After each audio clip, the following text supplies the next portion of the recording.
ఆజ్ఞలకు చిత్తమంటే ఉండు.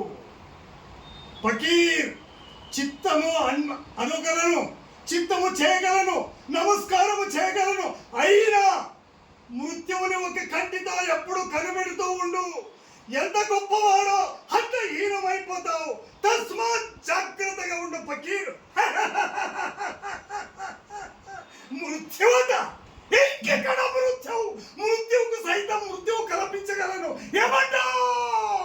అలా రా దానికి మోకరించి చేతులు జోడించి ఎప్పుడు నా ఆజ్ఞలకు